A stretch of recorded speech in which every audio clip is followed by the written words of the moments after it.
Kabayan, kumusta? Welcome back sa ating channel, and for this video ay gusto ko yung i-share sa inyo kung paano tayo makapagbayad ng ating SSS contribution gamit ang ating GCash account. So first ay kailangan po natin magkaroon ng online account sa ating SSS. So dahil meron na po akong SSS account, online account, so pwede na po ako makapag-login. So ayan, nagpunta lang po tayo dito open nyo po yung inyong browser, kung Chrome man yan o Safari. So www.sss.gov.ph. So ayan po, naka-highlight.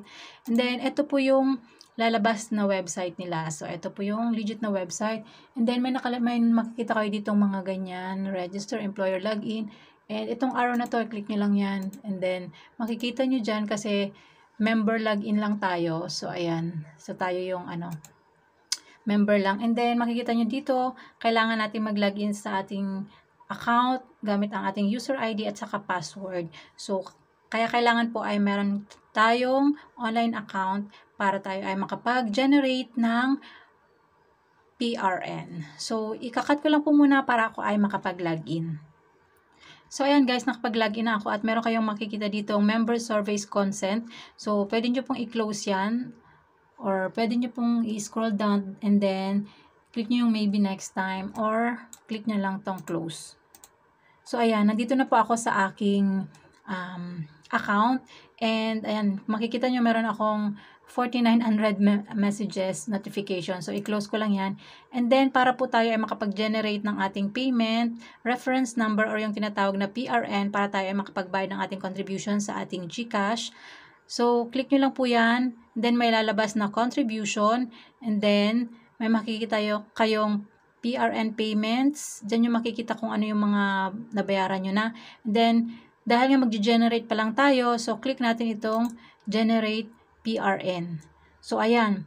So, last February po ay nakapagbayad na ako ng 560 pesos. So, ayan, makikita nyo po dito ay naka-update na siya. So, ngayon po ay March 4. So, updated na yung payment ko last February 2024. And then, dahil ngayon ay magbabayad tayo for the month of March. So, mag-generate tayo. So, generate PRN. And then, click natin itong voluntary. And then, applicable period, dilalagay natin ay March today. Done. And then, to March, done.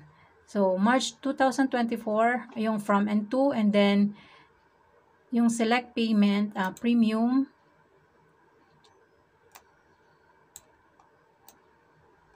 So, pwede po dito yung pinaka minimum 560, pwede rin namang maximum. It's up to you kung ilan po kung magkano po yung inyong ihuhulog sa buwan. So, sa akin muna is mag-start muna ako sa pinaka minimum sa 560 pesos. And then, ayan. And then, submit natin itong request. Okay, click natin itong submit. And then, may makikita kayo dong you are requesting for generation of new PRN for the following details. Ayan, makikita nyo yung finill-upan nyo kanina. So, click lang natin itong okay. And ayan, pwede nyo po itong screenshot para meron po kayong copy at para ito po yung makikita nyo, ayan, yung PRN number. Yan po yung gagamitin natin sa pagbabayad sa ating GCash account. And ayan, yung due date niya is hanggang April 30. So, kailangan makapagbayad na tayo hanggang April 30. And then, pwede natin siyang i-print, ayan, print statement, or pwede rin natin siyang screenshot. So, ikat ko lang muna. So, by the way guys, kung wala po kayong laptop, pwede rin po itong i-open itong SSS account, online account natin sa ating cellphone, sa inyong browser, sa inyong cellphone, sa Chrome or sa Safari. So, pwede nyo pong i-open yan and then, ilagay nyo lang po as desktop site yung inyong browser and then pwede po kayo mag-login sa inyong SS account. So, dahil magbabayad na tayo sa ating GCash account, so, ayan, nakapag-login na ako sa aking GCash account. And then, punta tayo dito sa bills. Click nyo yung bills and then government. Yan. And then, pwede nyo pong scroll down, hanapin nyo yung SSS, or pwede rin naman dito, type nyo yung SSS, and then click nyo itong SSS contribution. Then, ayan. Ita-type nyo na dito yung amount. So, yung nilagay natin kanina is 560. And then, yung account number,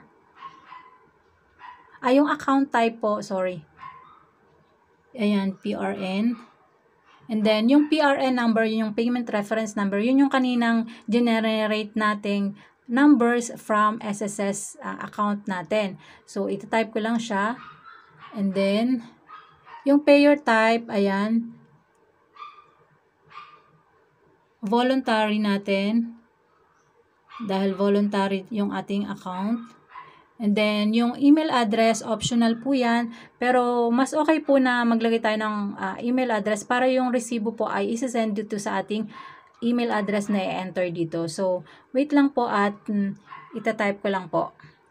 So, ayan guys, okay na. Pag na-check nyo na yung details, kailangan tama po yung i-input yung reference number, yung PRN, at saka yung amount, and ayan, meron po siyang charge na 8 pesos. So, service fee charge. So, kapag okay na, click nyo lang yung, ayan, next. And then, review nyo po yung mga details.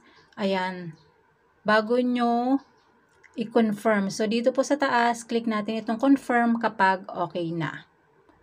So, confirm. And then, screenshot natin yung, receipt mamaya kapag okay na siya. Wait lang natin. So, ayan. So, may marireceive din po kayong email niyan. So, ayan. Ganun lang po kadali kung paano tayo makapagbayad sa ating SSS gamit ang ating GCash account. So, ayan guys. Thank you so much for watching. Sa mga kababayan nating OFW, basta po meron ba kayong SSS online account, so pwede nyo rin po itong gawin. So, thank you so much for watching. Hanggang sa next video. Bye!